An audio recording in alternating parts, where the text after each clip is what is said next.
The On Cloudmonster 3 is one of those dependable, cushion protective daily trainers for bagging easy miles, but it's not the most exciting. And I'm going to share all my thoughts on this one, how it performs on the run, what it feels like, how cushioned it is, how comfortable the upper might or might not be. All those insights and more you're going to learn in just a moment. Let's go.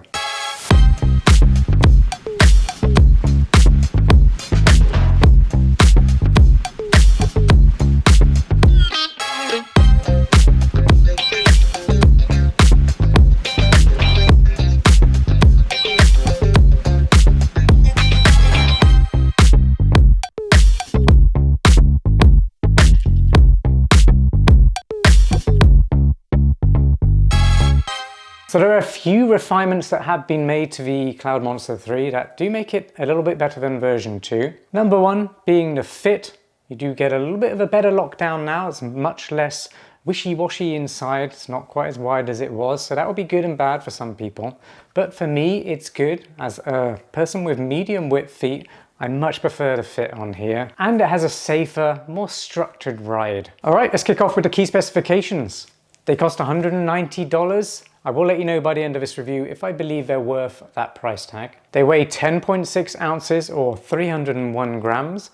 That's for a size US men's 9, my pair. If you're wondering how that compares to other running shoes in this category, well, I'd say it's average to heavy. They have a 6mm drop, that's 35mm at the heel, and 29mm under the forefoot. The upper is using an engineered knit mesh with padded collars, heel counter, and a fairly short tongue, which does have zone padding where it's needed. The midsole is using Helion foam and that triple layer CloudTec pods, and it's got a nylon-blend speedboard in there to help with propulsion and stability on the run. The outsole uses compressed rubber compound with CloudTec pods, so it doesn't have full coverage on there. These white sections here are exposed foam, but to be honest, it's where it's needed and durability seems to be holding up so far. When it comes to sizing and fit, they're very much true to size. So go with your usual US sizing and you should be happy with that. They've got a medium width and the toe box I'd say is average to wide. The previous version was very voluminous, so a lot of people would have liked that if you had wide feet.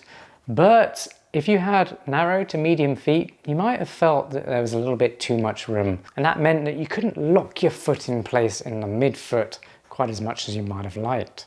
That was my case anyway. If you're enjoying this so far, please give a video a like. I always say this, but likes are the fruit of the world. People need more likes in their lives, so just keep liking. Like it once, like it twice, get your friends to like it, get your mum and dad to do it as well, please.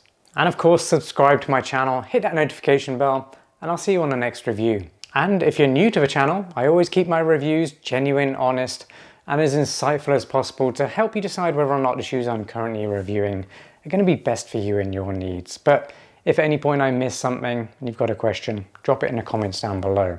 And that leads me on to, if you have run in the Cloudmonster 3, I want to get your thoughts. I want to know how you've been using them. So put all that information in the comments down below. It's really going to help my subscribers and anyone who visits this video decide whether or not these are going to be best for them. So put as much information as you can. You've made it to my performance review. I'm going to start by talking about this midsole here and the triple layer CloudTec Helion foam midsole, because that's the most striking feature, and to be honest, it's the most interesting one of this shoe. What it does is give you a nice, secure, soft landing. And because of this geometry, there is a rocker geometry here. If you land at the heel and the midfoot, you do get a really nice, consistent stride or transition from heel landing to toe takeoff. That really is the best thing about this shoe for me, is how consistent that feels and how protective it is too. It really does give you that forward rolling sensation that kind of just keeps you going if you are going to be doing longer distances or just steady pace runs. Now, there's something I have to point out, and that's the fact that these do feel firmer than you would expect looking at it. And I noticed this more at slower paces, weirdly. I think that's because when I'm moving faster, this geometry lends itself to doing a really smooth transition. So it's putting out more forward momentum rather than compressing underfoot when you go slow, if that makes sense, or not compressing as it is the case here. It just performs better at a slightly faster pace. With that said, it's not the fastest shoe, so it doesn't really encourage you to run tempo paces. It really is a best performer at that mid pace, and that's where you're going to get the most enjoyment and consistency from this shoe. So it's really not a plush one. It's soft and protective, and I think a lot of people will like that because it is consistent at that steady pace, but it's just not the most versatile. It's certainly smoother and more controlled than version 2, but for me it just feels heavier on the run. It doesn't feel as agile, and it certainly doesn't feel as bouncy and responsive as the first version. But what it does have is more stability. Now, it's not a stability running shoe, it's very much a neutral running shoe, but considering the stack on here, it is fairly stable. The grip on the outsole has been really good. That's one of the better features of this shoe as well. I do like this rubber compound. It performs very well, and it seems to be really durable so far. What's it best for then? Well, definitely easier paced, steady miles. So if you are training for a race, or you just put out a certain amount of runs every week and you don't push your pace, you don't follow a training plan maybe, you just sit at that mid pace all the time, then I think you will like these because that's really where they perform best. But if you run at a slower pace, maybe you want a shoe for recovery runs because you do other training sessions like tempo, speed, intervals, and long runs, well, this isn't the best for that because it doesn't perform very well at those slower speeds. It also isn't that great at faster speeds, tempo type runs. It's also not the most exciting running shoe out there right now. But you've made it to my final verdict. I'll make this one quick. Is it worth $190? Nah.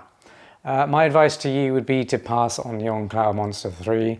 This is probably one of the most forgettable and, well, boring running shoes that I've run in a long time. It just feels clunky, it feels heavy.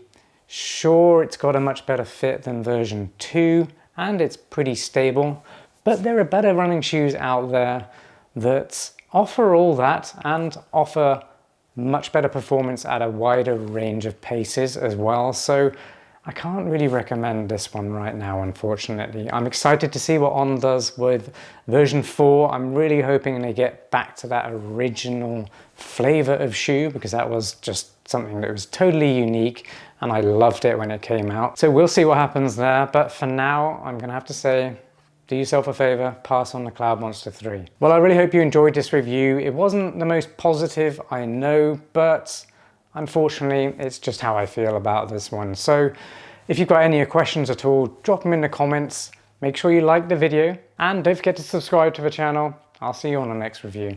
Peace.